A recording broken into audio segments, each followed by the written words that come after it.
जिस प्रकार से दरोगा बहाली में और परीक्षा से पहले पेपर का लीक हो जाना, लगातार जो है से उसके प्रश्नों के आना और प्रश्नों के उत्तर का भी जो है से बाहर आना, इस बात को दर्शाता है कि कहीं न कहीं लगातार इस प्रकार की घटनाएं हो रही है। दरोगा बहाली को लेकर बीते दिनों एग्जाम लिया जा रहा था, ऐसे में पेपर लीक की खबरें सामने निकल के आ रही है, जिसको लेकर अभ्यर्थियों में आक्रोश से पेपर कैंसिल करने की मांग हो रही है। लेकिन देखा जाए तो आयोग की तरफ से कोई भी प्रतिक्रिया सामने नहीं निकल के आ रही है। हमारे साथ बात करने के लिए भाजपा प्रवक्ता प्रेमरंजन पटेल है, जुड़ेंगे, बात करेंगे। प्रेमरंजन जी, लगातार पेपर कैंसिल करने की मांग हो रही है। 1275 पदों पर बहाली को लेकर परीक्षा लिया जा रहा था, सोशल मीडिया प्लेटफॉर्म पर लगातार वायरल हो गया क्वेश्चन, और साथ ही आंसर लगातार बनाया हुआ भी वायरल हो रहा था। कैसे देख रहे हैं? देखिए, बहुत ही गंभीर मामला है।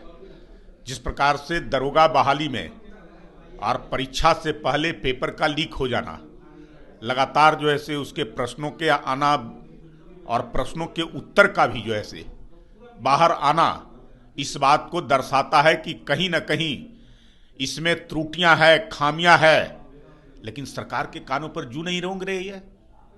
उसके परीक्षा लेने वाले जो आयोग है वो भी कुछ नहीं कर रहा है। जब इतने बड़े बेरोजगारों के साथ, परीक्षा में बैठने वाले अभ्यर्थियों के साथ और उनके साथ नाइंसाफी हो, जो कितनी मुश्किल से और कितने तैयारियों से वो अपनी परीक्षा की तैयारी करते हैं, और उसके बाद पेपर का लीक हो जाना, इस बात को दर्शाता है कि सरकार में बैठे सरकार के मातहत लोग इस भ्रष्टाचार और इस कारनामे में लिप्त है। अगर सरकार को इसकी चिंता होती तो सरकार उस परीक्षा को तुरंत रद्द करवाने का काम करती, लेकिन आज तक जो है से मांग हो रही है, मीडिया में भी खबरें आ रही है, चारों तरफ जो परीक्षा में बैठने वाले अभ्यर्थी हैं उन लोगों का भी मांग हो रहा है कि परीक्षा को रद्द किया जाए और फिर से परीक्षा लिया जाए, लेकिन उसके बावजूद सरकार के कानों पर जू नहीं रेंग रही है। सरकार उस पर कोई कार्रवाई नहीं कर रही है।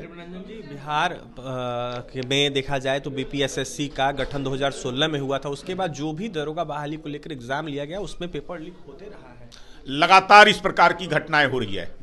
दरोगा बहाली में अब तक जितनी हुई है उसमें हुए हैं। इसके अलावा बहुत सारे प्रतियोगी परीक्षाओं में, जिसमें नौकरियों को लेकर करके और उनकी परीक्षाएं होती है, उन परीक्षाओं के पेपर लीक हो रहे हैं, उसमें गड़बड़ियां हो रही है, सामने आ रहे हैं, लेकिन सरकार हाथ पर हाथ धर के बैठी है।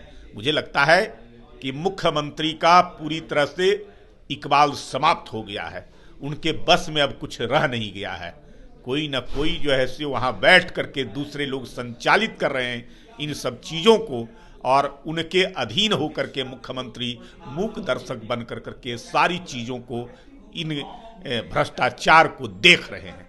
लगातार जांच की मांगे जिस तरीके से हो रही है, ऐसे में प्रेमरंजन पटेल जांच की मांग करेंगे, पेपर कैंसिल करने? निश्चित तौर पे पूरी जांच होनी चाहिए। कौन लोग इसमें संलिप्त हैं, कौन दोषी हैं, उन सबको सामने लाना चाहिए, कड़ी से कड़ी सजा मिलनी चाहिए और तुरंत इसको रद्द करना चाहिए। परीक्षा को फिर से परीक्षा ले और दोषियों पर सख्त से सख्त कार्रवाई हो। देखिए, दोषियों पर सख्त से सख्त कार्रवाई की जाए। ऐसे में प्रेमरंजन पटेल, भाजपा प्रवक्ता, जमकर नीतीश सरकार पर, बीपीएसएससी आयोग पर निशाना साधते, यह साफ कहते हुए नजर आ रहे थे। ऐसा पहली बार नहीं है, कई बार पहले भी दरोगा बहाली को देखते हुए पेपर लीक हुआ है।